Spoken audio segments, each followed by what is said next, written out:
Very good morning to all of you. We have been talking about different phases in the development of literary criticism with reference to the unit-wide division. So we have already understood classical criticism with reference to Aristotle's Poetics and the Indian aesthetic theory of rasa. Then we went on talking about neoclassical criticism with reference to Apra Ben. Her essay refers to the Lucky Chance, and Dr. Samuel Johnson's essay refers to the plays of William Shakespeare. In this part of my lecture, I shall be talking about romantic criticism. I'm pretty sure that all of you are familiar with the term romanticism. So you must have studied certain romantic poets in your undergraduate days, and even you must be studying it in your paper number one.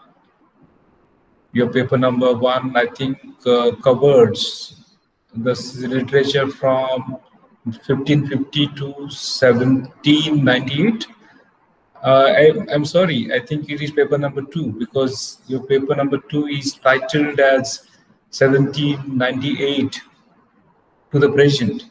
So 1798 is the beginning of Romanticism, official beginning, because it was the year wherein the famous work by William Wordsworth and S.T. Coleridge was published, Lyrical Ballads. What is Romanticism? We shall try to understand. So you are familiar with the names like William Wordsworth, S.T. Coleridge, P.B. Shelley, then Lord Byron, and John Keats, etc. So you must have studied some poems by these poets, Kubla Khan, or The Tables Turned, and Ode to the Skylark, Ode to the Nightingale. So all these poems are romantic poems. But here a reference of talk is criticism. These poets were critics as well. So we shall try to understand romanticism in the context of criticism. Romanticism is the term, is the name used to refer to a dominant moment in literature. Not only literature, but also other forms of art. So particularly music and painting. And the period that it covers is from the year 1770s to the mid 19th century. So we must be wondering then, if the beginning of Romanticism was in the 70s, then why am I saying that 1798 was the beginning of Romanticism? I said officially, Romanticism was there during the time of Shakespeare as well. You might be knowing that. William Shakespeare is considered to be the originator of Romanticism. But officially, when we talk about it as a movement, so it began in the year 1798 with the publication of Lyrical Ballads.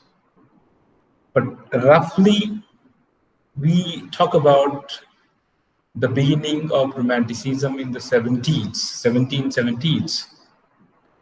So this particular movement, this particular school of thought is regarded as having transformed artistic styles and practices.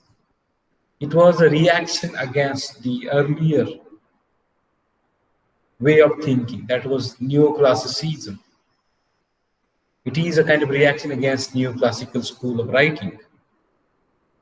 So it brought a kind of change, transformation in artistic styles and practices. So there are different terms applied to movements in the arts you might be knowing. Yes, we talk about metaphysical poetry, we talk about neoclassical poetry, etc. So similarly, Romanticism as a word, as a term, covers a wide and varied range of artists and practices. Rather, it is a retrospective term. Means it cannot be attributed only to the writers of Britain or British writers. The movement was going on in Europe in literary, art, and musical, what you call fields. And this term is also applied to the historians as well. Those who thought in terms of, in the line of romantic poets and all. Actually, these are the historians. We use this term to refer to the poets, writers of this school. There was no actual term as such. Means Wordsworth or Coleridge or Shelley never described themselves as romanticists. Rather, the term was used by literary historians, musical historians, artistic historians, those who talked about art, those who talked about music. Means these historians use this term to refer to this group of poets, writers, artists, musicians, we can say. So the term Romanticism was a European phenomenon, and it was dominant in Britain, France, and Germany. But of course, its influence could be seen in Italy, Spain, and Poland as well. And to some extent, there was an American version of the movement, Romanticism. Means Romanticism was predominantly a European movement covering the countries like Britain, France, and Germany. And it influenced the countries like Italy, Spain, and Poland. And to some extent, the movement, started in a different manner in the US as well. So this is how we understand the term. And I mentioned that Romanticism was a kind of reaction to the earlier age, to the neoclassical school of poetry, to the Augustan age, we can say. So any literary movement, any artistic movement develops as a reaction.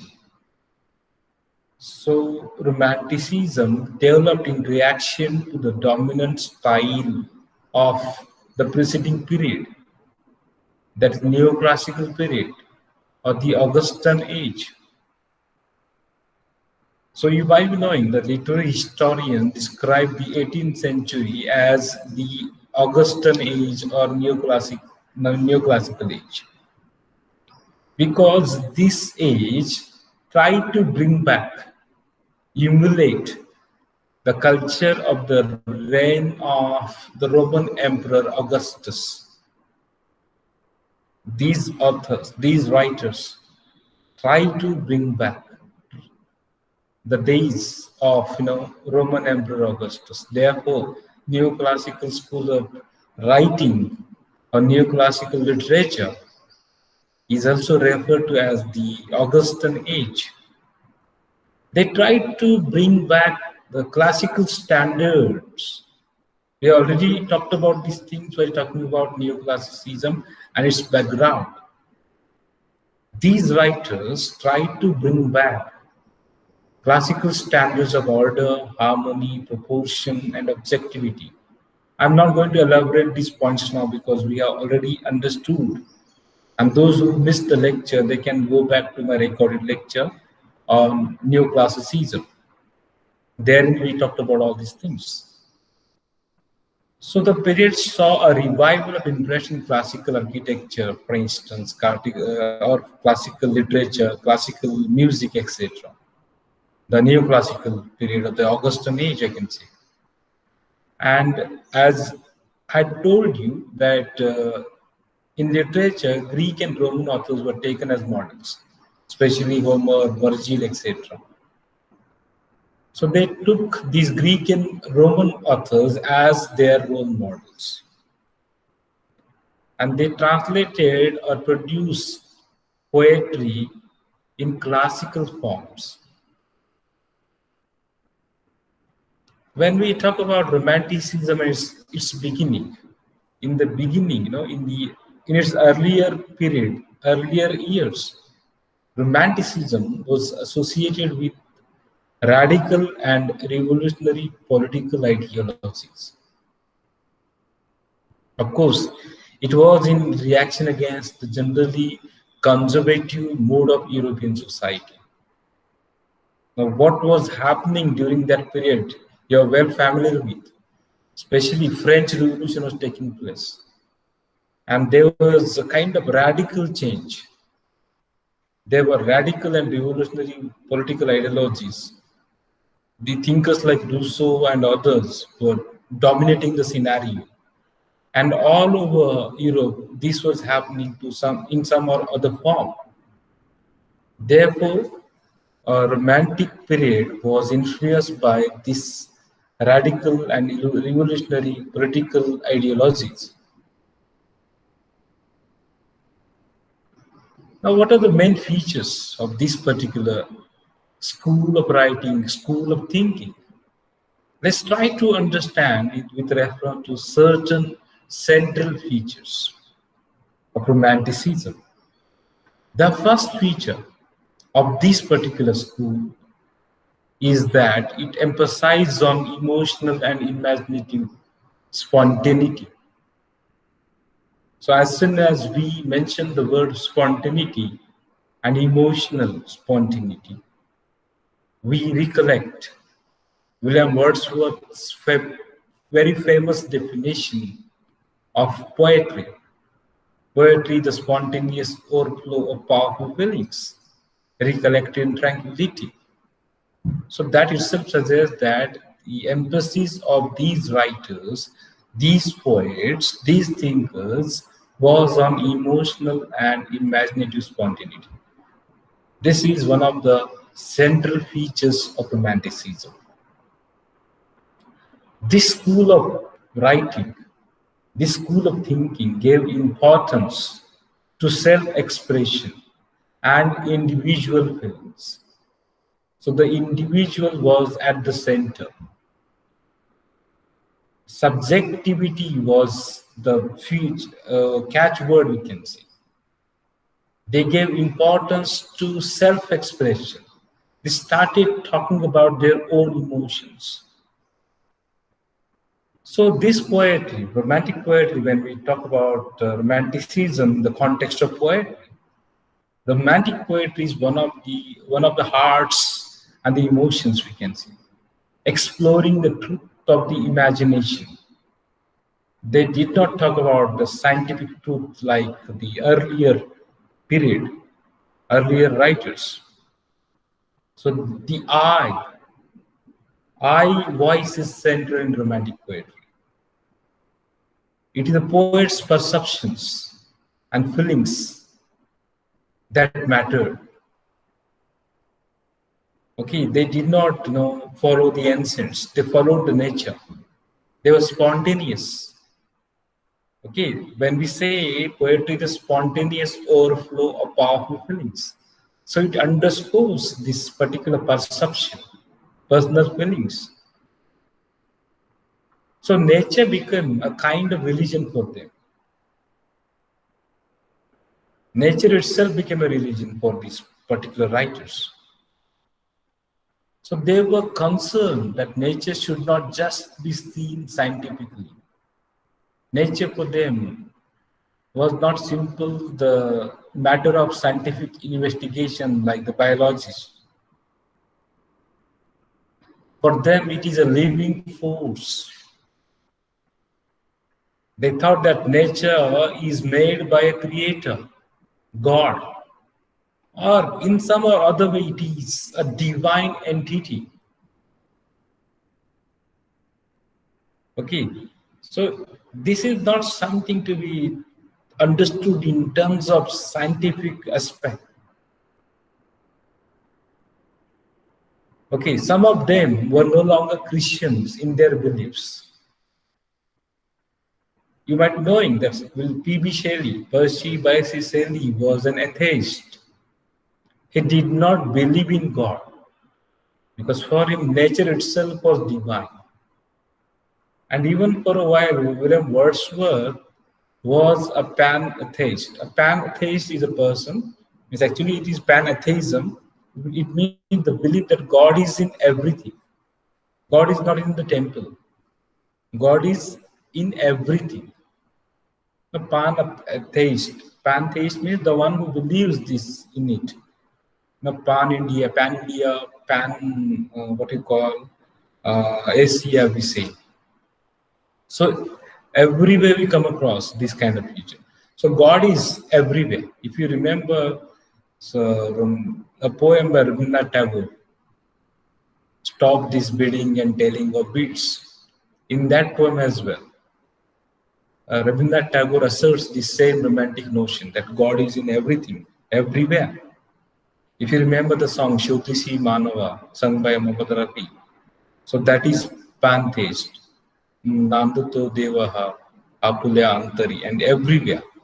Okay, means in the flowers around you, the God is there. God is not in the temple, in the four walls of the temple. So that's what Wordsworth believed. So much of their poetry celebrated the beauty of nature. Rather, it protested, you can see, the ugliness of the growing industrialization of that particular century. It protested against the machines, factories. If you read William Blake's poetry, you will come across the chimney sweepers and all. It was a kind of reaction against the machinization, industrialization, slum conditions, pollution, and so on. If you read William Wordsworth's poetry, you will realize it. The tables turned. Okay, in that poem as well, we come across this kind of, love for nature. Another feature of Romanticism is a capacity for wonder and a reverence for the freshness and innocence of the vision of childhood. Slumber did my spirit seal, Wordsworth's poem, or William Blake's Songs of Innocence celebrates this innocence of childhood. Okay, they thought that childhood is the pure form of human life because that is closer to nature. So this capacity for wonder means we look at everything in nature with wonder, with a kind of surprise. What must be the force behind the creation of this beautiful nature? It's a matter of wonder for us. This school emphasized on the imagination as a positive and creative faculty. They celebrated imagination. They had an interest in primitive forms of art. If you go for William Blake's poetry, he was an artist. You might be knowing that. And he talks about the primitive forms of art. They talk about the early poets, bards, you might be knowing. They talk about the ancient ballads and folk songs. Some of them, turned back to past to find inspiration. Gothic poetry, you might be knowing, Gothic novels. They took inspiration from the past. If you read Kubla Khan celebrates this medieval period. In Kubla Khan, there is a celebration of the emperor, Genghis Khan. Genghis Khan's grandson, Kubla Khan. So that was the medieval period. Even they turned to Greek and Roman mythology. So if you read Ode on the Grecian urn, you will realize that they took inspiration from the past. And they had an interest in and concern for the outcasts of society. They had an interest in tramps, beggars, obsessive characters, and the poor and disregarded. As means we can see them in their poetry. Therefore, I'm referring to William Blake, William Wordsworth, H.T. Coleridge, P.B. Shelley, John Keats. If you read their poetry, you will come across all these features. So they looked at poet as a visionary figure, because for them the poet's role was to play as a prophet. If you read Ode to the West Wind by P.B. Shelley, you realize in the last stanza of the poem, he celebrates the poet as a prophet. Means the poet can bring political and religious change in human society. So this is how we understand Romanticism and its features. So in the next part of my lecture, I shall be talking about S.T. Coleridge, because we're going to study his essay, certain parts from Biography and Literaria. Thank you.